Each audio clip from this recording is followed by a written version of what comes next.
When a racist cop's hatred ignites a horrifying act against a pregnant artist, beloved by her community, he underestimates the power of resilience, love, and justice. As Keisha rises from the ashes of his cruelty, her fight for redemption ignites a movement that changes everything. And karma comes for him in ways he never imagined. Before we deep dive into this interesting story, tell us, where are you watching from? Share in the comments below.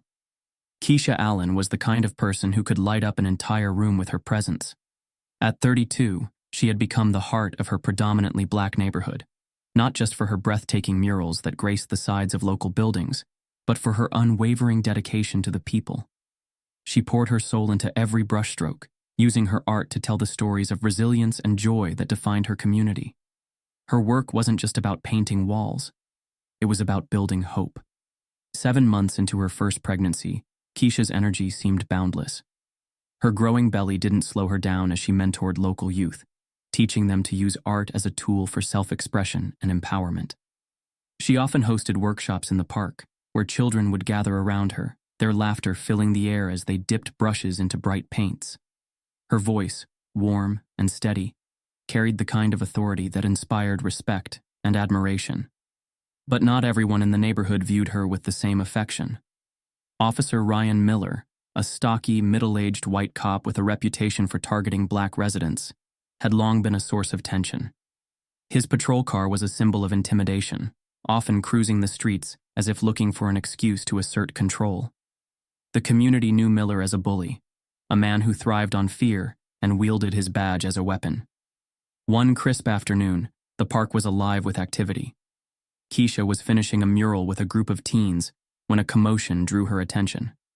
A young black boy, no older than 13, stood frozen as Miller loomed over him. The boy's skateboard lay overturned on the ground.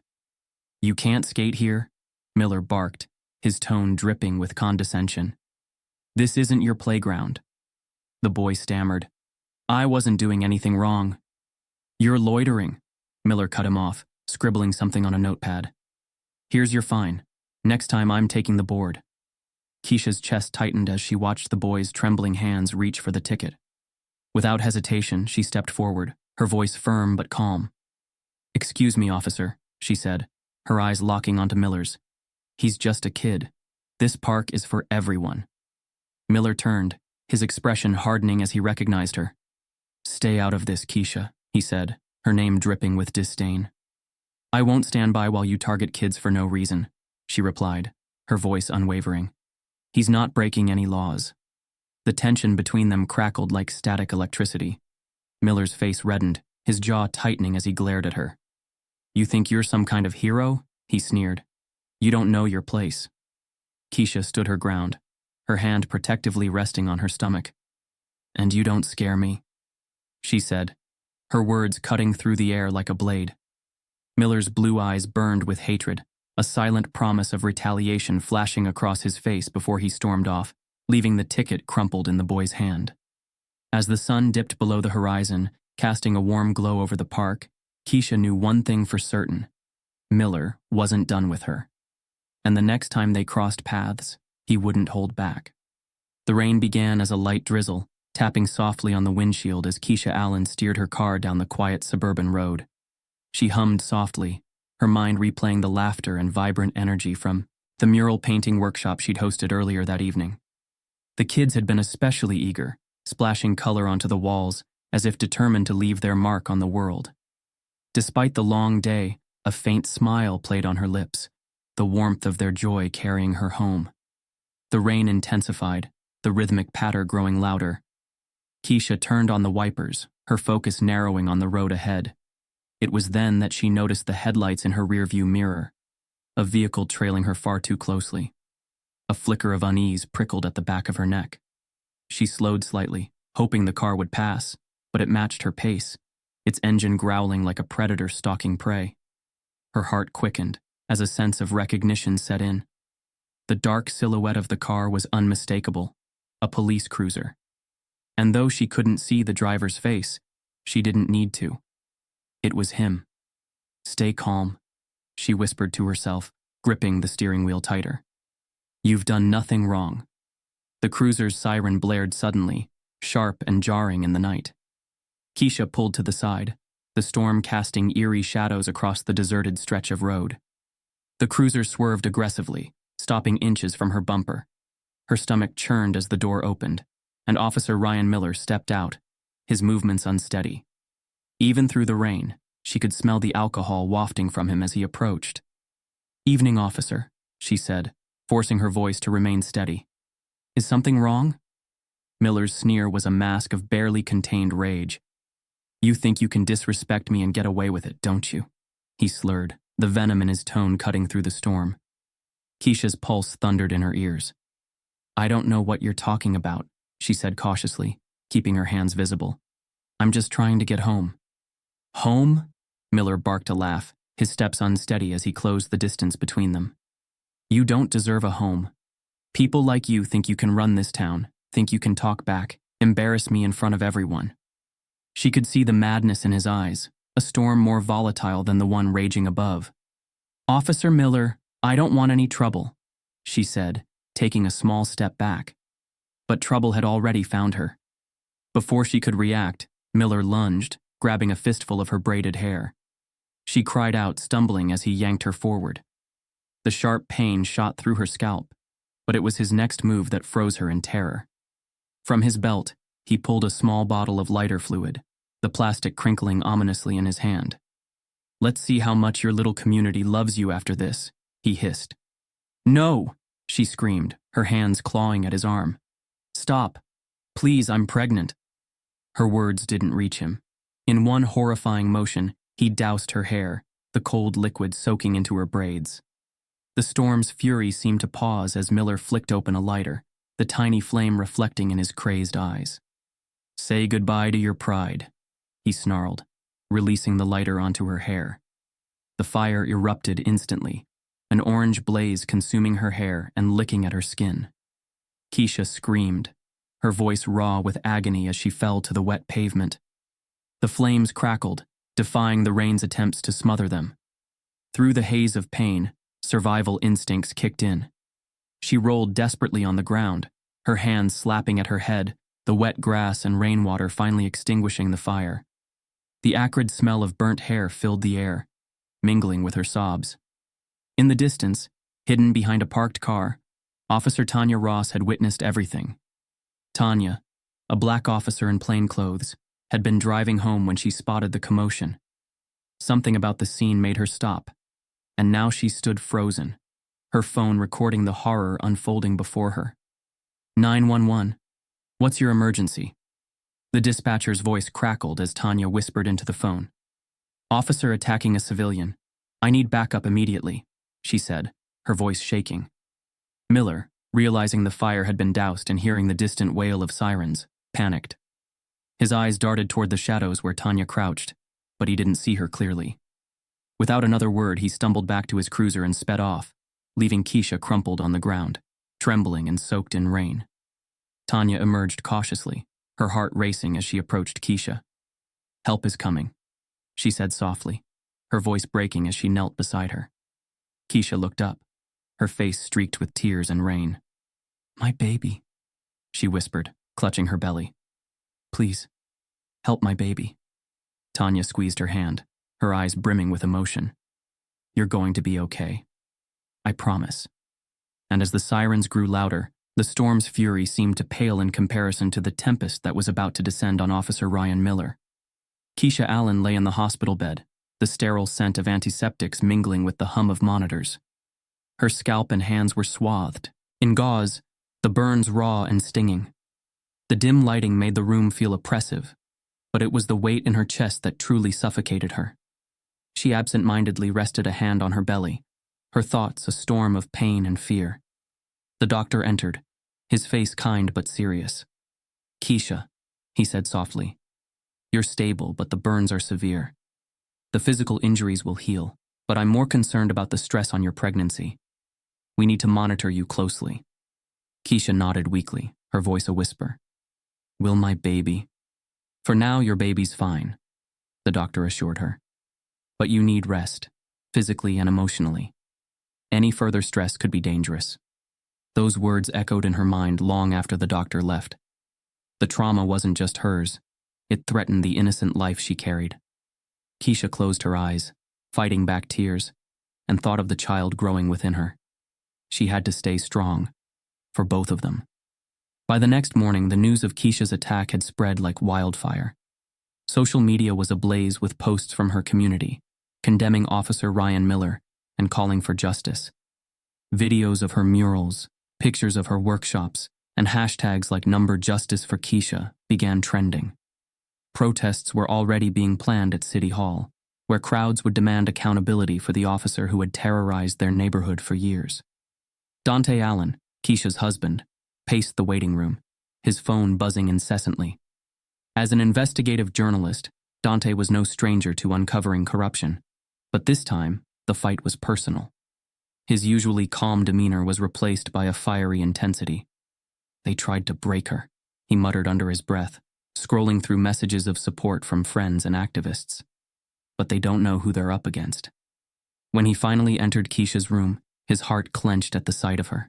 She looked so fragile, her vibrant spirit dimmed by pain. But when their eyes met, he saw a flicker of the resolve he knew so well. "Dante," she said, her voice hoarse but firm.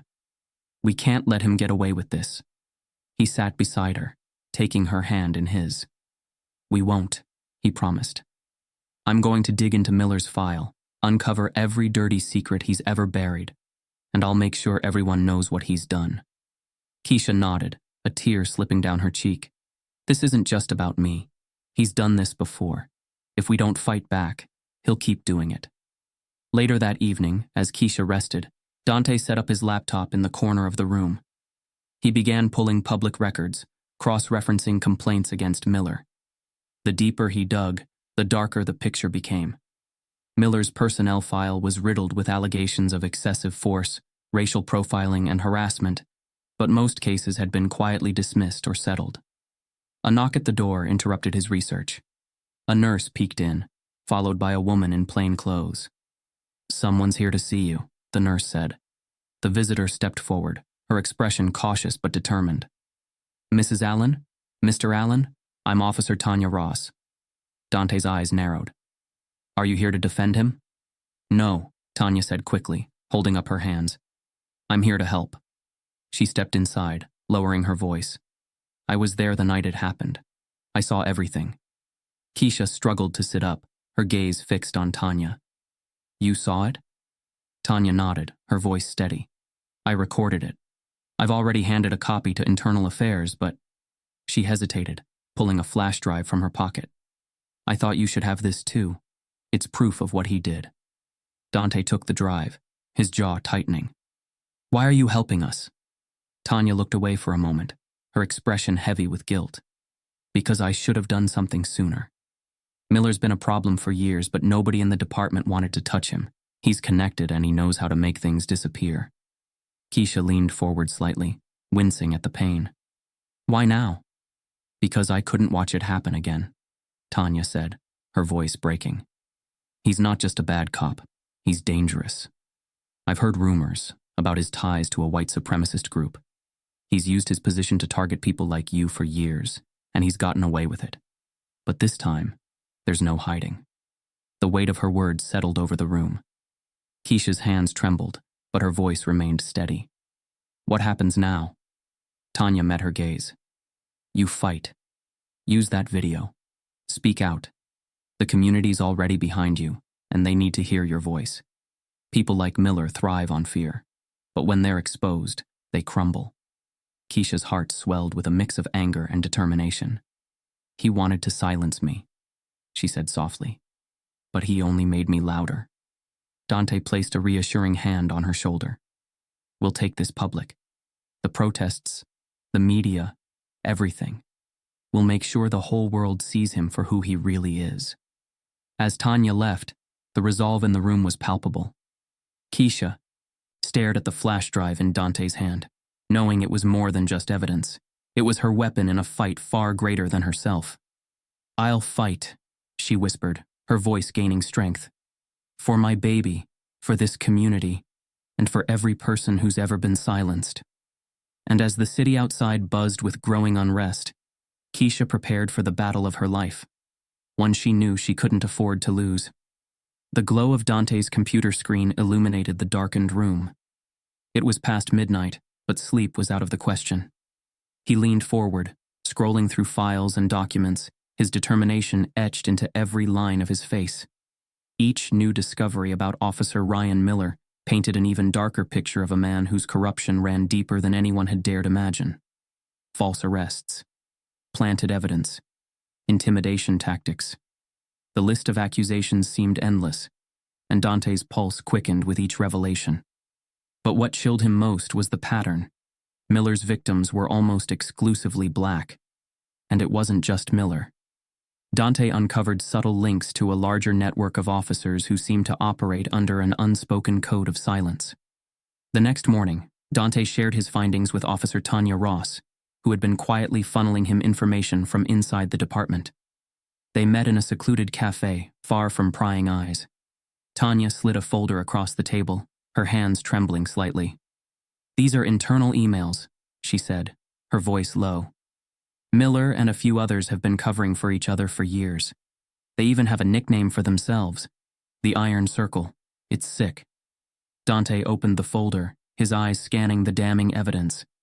Messages detailing false reports, threats against complainants, and even plans to sabotage investigations into their misconduct.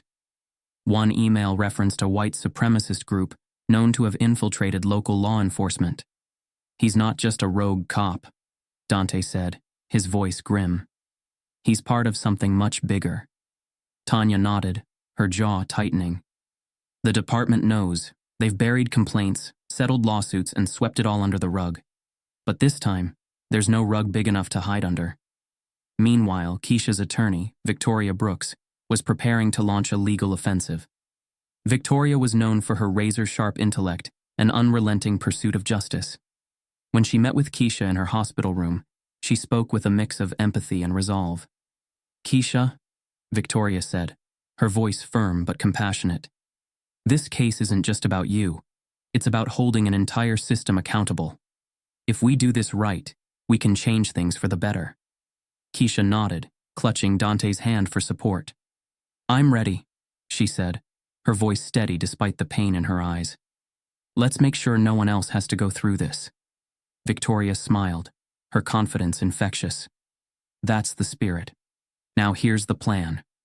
The legal team filed a lawsuit against Miller and the police department, alleging civil rights violations, assault, and systemic corruption. The case caught the media's attention immediately, and reporters began swarming outside the hospital, eager for a statement from Keisha. In a powerful press conference held in front of the hospital, Keisha stepped up to the podium. Despite the visible scars on her face and the bandages on her hands, she exuded strength. Her husband stood beside her, his supportive presence unwavering. "I never imagined I'd be standing here like this," Keisha began, her voice clear but tinged with emotion. "I'm not just a victim. I'm a survivor. And I'm here today because I refuse to let fear silence me." She recounted the night of the attack, her voice trembling at times but never faltering. "Officer Miller thought he could intimidate me, that he could break me, but he underestimated the power of this community, of justice, and of the truth." The crowd of reporters hung on her every word, their cameras capturing the raw emotion etched into her face. When Keisha finished, a wave of applause erupted from the crowd, joined by chants of "Justice for Keisha." The video of Miller's attack, recorded by Tanya, had gone viral. Millions of people watched in horror as Miller poured lighter fluid on Keisha's hair and set it ablaze. The gut-wrenching footage, combined with Keisha's press conference, ignited a firestorm of outrage. Protests erupted nationwide, with crowds demanding Miller's arrest and a full investigation into the police department. Social media was ablaze with hashtags like #JusticeForKeisha and #EndPoliceCorruption. Celebrities, politicians, and activists amplified the message, turning Keisha's fight into a national movement. Inside the department, the pressure mounted. Miller's enablers began turning on him, leaking additional evidence to cover their own tracks. Tanya's efforts to expose the Iron Circle gained traction as more officers came forward anonymously, sharing their experiences and frustrations with the corrupt system. As the movement gained momentum, Miller was placed on administrative leave. But that wasn't enough for the public. The protests outside City Hall swelled to thousands, with demonstrators demanding immediate action. Keisha attended one of the rallies, her presence electrifying the crowd. She stood on stage, her bandaged hands gripping the microphone as she addressed the sea of supporters. "This isn't just about me," she said, her voice carrying over the chants. "This is about every person who's been silenced, every family who's been torn apart by injustice. Together, we can demand change. Together, we can make a difference." The crowd roared in agreement, their voices a unified call for justice. Behind the scenes, Dante and Victoria worked tirelessly to build their case. Dante's investigative articles, published in a national outlet, exposed the full extent of Miller's corruption and the complicity of the department. Victoria's legal team filed a motion for Miller's immediate arrest, citing the overwhelming evidence against him. The turning point came when a former member of the Iron Circle agreed to testify against Miller in exchange for immunity. His testimony revealed the inner workings of the group, including their role in suppressing complaints and targeting specific individuals. With public opinion firmly against him, Miller's allies abandoned him one by one. He was arrested on charges of assault, attempted murder, and conspiracy, his smug demeanor replaced by a pale, panicked expression as he was led away in handcuffs. Keisha watched the news from her hospital bed, a mixture of relief and exhaustion washing over her. Miller's downfall was a victory, but the fight wasn't over. The movement she had sparked was bigger than one man. It was about dismantling a system that had allowed him to thrive.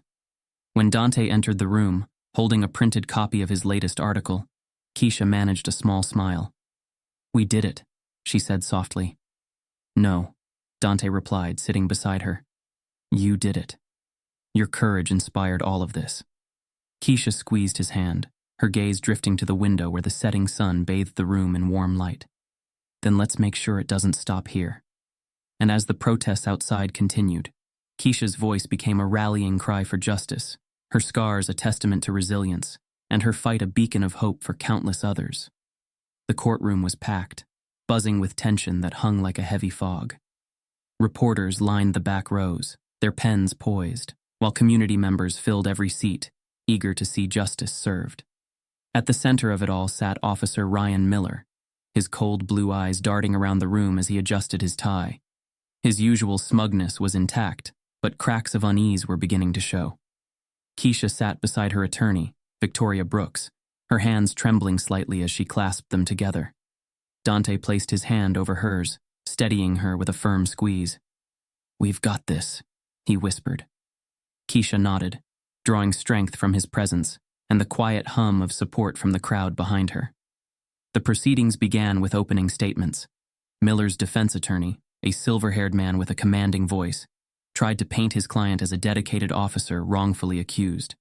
He played up Miller's years of service, claiming the accusations were overblown and driven by misinterpretation.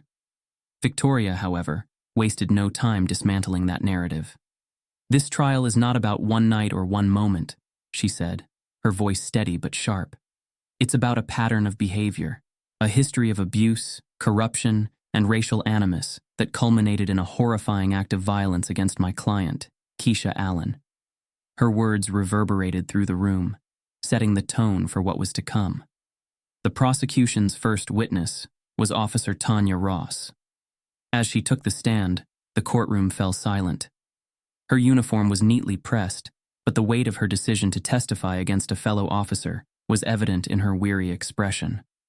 Tanya recounted the night of the attack in chilling detail, her voice unwavering as she described Miller's actions. "I saw him tailing Ms. Allen's car.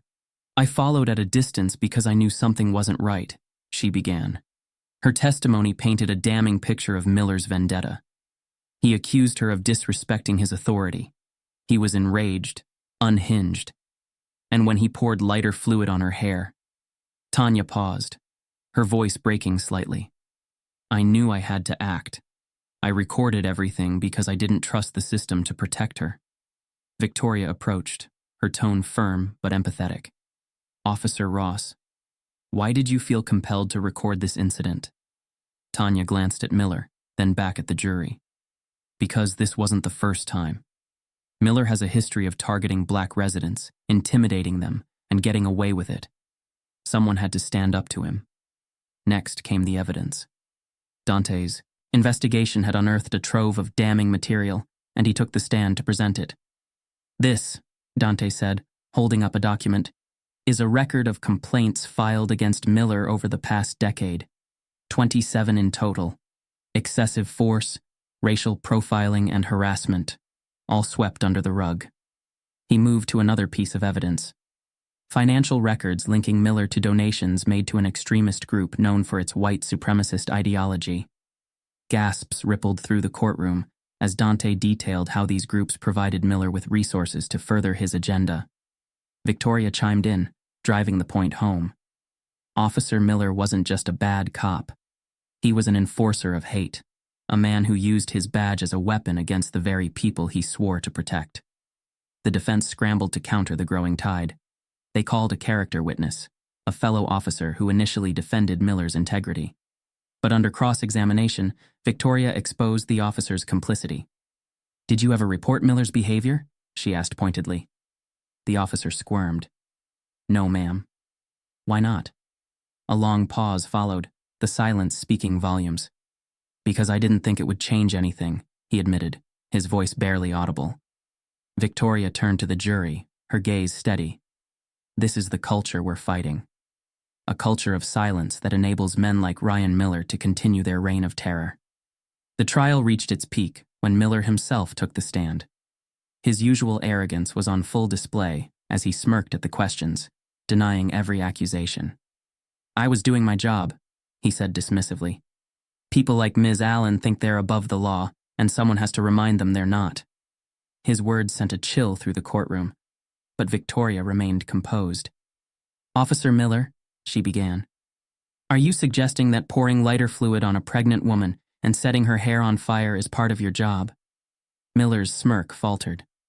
"I never said that." "Then why did you do it?" His silence was deafening. The final blow came from an unexpected source, Miller's former allies within the police department. In a shocking twist, one of his closest colleagues, Sergeant Andrew Coleman, testified against him in exchange for immunity. "I didn't agree with everything Miller did," Coleman confessed, his voice shaking. "But I stayed silent because I was scared of retaliation. Now I see that silence makes me complicit." Coleman's testimony revealed the inner workings of the Iron Circle, a group of officers who protected each other at all costs. He provided emails, meeting notes, and even recorded conversations that confirmed the systemic corruption Dante and Tanya had uncovered. Miller's composure finally cracked. He clenched his fists, his face turning red as he glared at Coleman. "You coward," he hissed under his breath. The jury deliberated for hours, but the outcome was clear. When they returned, the foreperson stood, her expression solemn but resolute. "We, the jury, find the defendant, Ryan Miller, guilty on all charges." The courtroom erupted in a mix of cheers and sobs. Keisha buried her face in her hands, tears streaming down her cheeks as Dante pulled her into an embrace. Miller's arrogance dissolved completely as the reality of his conviction sank in. He was led out of the courtroom in handcuffs, his head hanging low, the once untouchable officer reduced to a shadow of himself. Outside the courthouse, a massive crowd had gathered, their chants of "Justice for Keisha" echoing through the air. Keisha stepped onto the steps, her bandages visible under her coat, but her posture was strong and unyielding. "Today," she began, her voice amplified by the microphone, "we proved that justice can prevail, even against those who think they're untouchable. But this is just the beginning. We must continue to fight, for every victim who didn't get their day in court, for every voice that's been silenced." The crowd roared in support, their energy a testament to the power of her words. As the day ended, Keisha and Dante returned home, their spirits heavy but hopeful. They sat together on the couch, holding hands as they watched the news coverage of the trial. "We did it," Keisha said softly, her voice filled with emotion. Dante kissed her forehead. "No, you did it. Your strength inspired all of this." Keisha smiled, her hand resting gently on her pregnant belly. Then let's make sure this fight wasn't just for us, but for everyone who needs hope. And with that, their story became a symbol of resilience, justice, and the unyielding power of truth. A soft light filtered through the hospital room as Keisha cradled her newborn daughter in her arms. Her eyes brimmed with tears, not of pain, but of joy and hope. "Amara," she whispered, her voice trembling.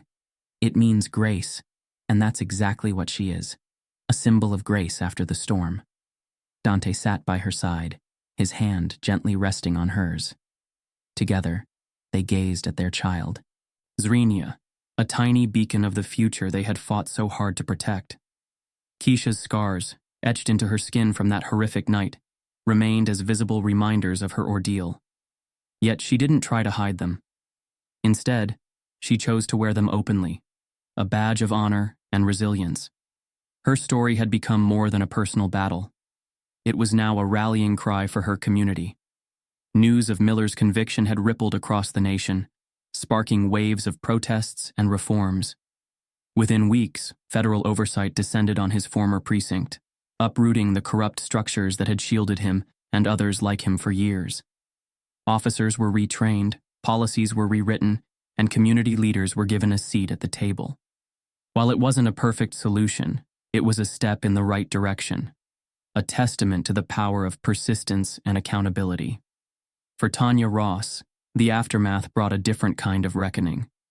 Racked with guilt for not intervening sooner, she resigned from the force. "I should have done more that night," she admitted to Keisha during a tearful conversation. But Keisha, ever compassionate, had offered her forgiveness. "You made a choice that helped bring justice," Keisha said, her voice firm but kind. "Now, you can make a different choice, to help ensure it never happens again." Tanya took those words to heart. She joined Keisha's community initiatives, working tirelessly to bridge the gap between law enforcement and the neighborhoods they served. Her perspective as a former officer brought invaluable insights, and her dedication became a key part of the movement for reform. Months later, the heart of the neighborhood was transformed. On the side of a once vacant building, Keisha unveiled her newest mural, a sprawling, vibrant masterpiece that depicted her journey from victim to victor. The mural showed a pregnant woman standing tall, her scars illuminated by a halo of light, surrounded by children, community members, and a united front against hatred and injustice. At the unveiling, Keisha addressed the gathered crowd. Her voice, steady and powerful, carried a message of hope. "This mural isn't just about me," she said.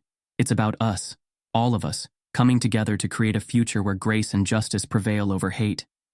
We are stronger together, and will continue to rise together." As the crowd cheered, Keisha held Amara close, her heart swelling with determination. Her scars might never fade, but they no longer defined her. What defined her now was the love she carried, the change she inspired, and the unbreakable spirit of a community reborn. The sound of a heavy steel door echoed through the cold, gray prison corridor as Officer Miller shuffled into his new reality. Stripped of his badge, uniform, and the power he once wielded with cruelty, he now wore a plain orange jumpsuit. In the harsh, unforgiving world of the prison yard, his smug arrogance had been replaced by fear and isolation. His former colleagues avoided him, unwilling to tarnish their reputations, and the inmates, many of whom he had once mistreated, viewed him with a contempt he couldn't escape. Meanwhile, life outside the prison walls blossomed with hope and renewal. On a warm summer morning, Keisha strolled down her neighborhood street, baby Amara nestled snugly in her arms. The sunlight danced through the trees, casting golden patches on the pavement. Her scars, once symbols of pain, now stood as emblems of resilience and strength. Children playing on the sidewalk stopped to wave, their laughter filling the air. Neighbors greeted her warmly, offering words of support and admiration.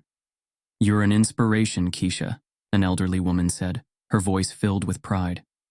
Keisha smiled, the weight of their journey balanced by the strength of the community around her. As she approached the mural she had painted, the one depicting unity and hope, Keisha paused. Amara cooed softly in her arms, her tiny fingers clutching Keisha's necklace. A voiceover broke the moment of quiet reflection, her words carrying the strength of her story. "Hate tried to break us, but love and resilience made us stronger. This is our neighborhood, our home, and we will rise, no matter what storms come our way. If this story moved you, let it inspire you to stand against injustice and fight for what's right. Share Keisha's journey to spread the message of resilience and love, overcoming hate. Hit the like button, subscribe for more powerful stories, and join the conversation in the comments. Together, we can create a world where justice always prevails.